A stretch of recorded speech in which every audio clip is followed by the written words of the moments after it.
माया, ब्रह्म शक्ति माया। माया और ब्रह्म मानो चलता हुआ सांप और स्थिर पड़ा हुआ सांप है। अर्थात शक्ति जब क्रियाशील अवस्था में होती है तो वह माया होती है, और जब निष्क्रिय अवस्था में होती है तो वो ब्रह्म होती है। जैसे समुद्र का जल कभी स्थिर होता है तो कभी तरंगपूर्ण, वैसे ही ब्रह्म और माया है। शांत समुद्र मानो ब्रह्म है और तरंगायित अवस्था ही माया।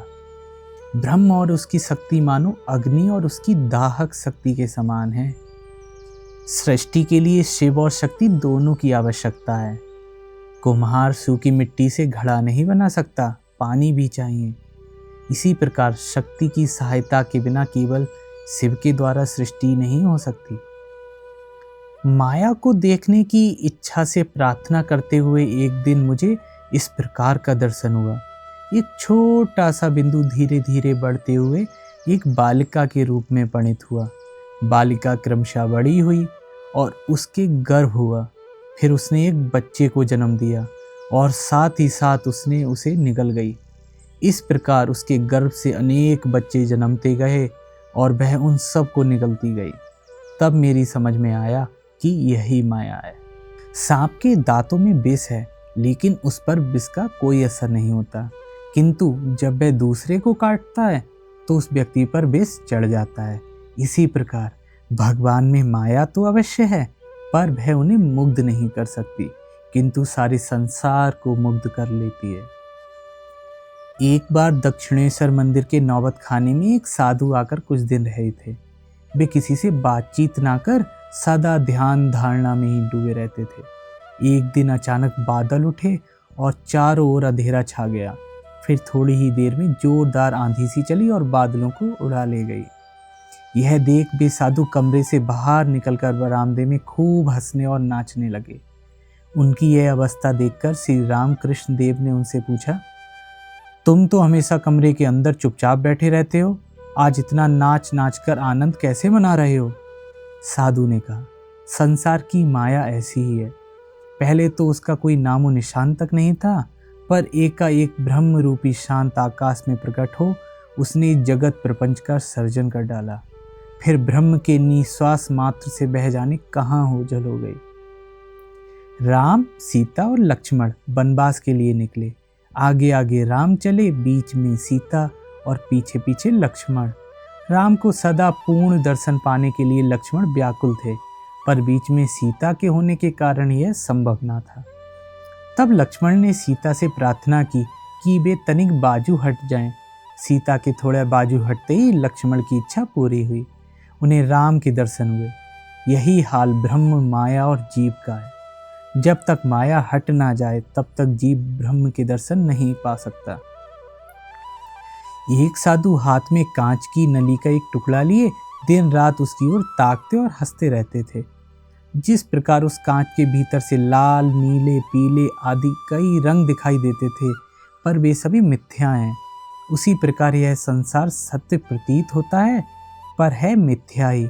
यही सोचकर वे हंसा करते थे। हरि जब सिंह का मुखौटा लगा लेता है तो सचमुच बड़ा डरावना सा दिखने लगता है। वह अपनी खेलती हुई छोटी बहन के पास जाकर सिंह की सी आवाज़ करते हुए उसे डराने लगता है, तो वह बच्ची चौंक कर मारे डर के चीखती हुई भागने लगती है। लेकिन जब हरि का वह मुखौटा हटा लेता है तो वह तुरंत वह घबराई हुई बच्ची अपने प्यारे भाई को पहचान कर उसकी ओर चिल्लाती हुई दौड़ पड़ती है। ओह, ये तो भैया हैं। मनुष्य का भी यही हाल है। माया के आवरण में ब्रह्म ही छिपा हुआ है। फिर भी माया की शक्ति से लोग मुग्ध और भयभीत होकर कितनी ही चीज़ें करने के लिए विवश हो जाते हैं। लेकिन जब ब्रह्म के स्वरूप से ये माया का पर्दा हट जाता है तब वह भयंकर कठोर शासक के रूप में प्रतीत नहीं होता। तब तो वह अपने प्रियतम अंतरात्मा के रूप में उसका अनुभव होता है। ईश्वर यदि सर्वत्र विराजमान है तो हम उन्हें देख क्यों नहीं पाते?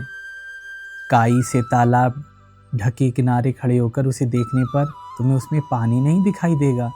अगर तुम पानी देखना चाहते हो तो तालाब पर से काई हटा दो।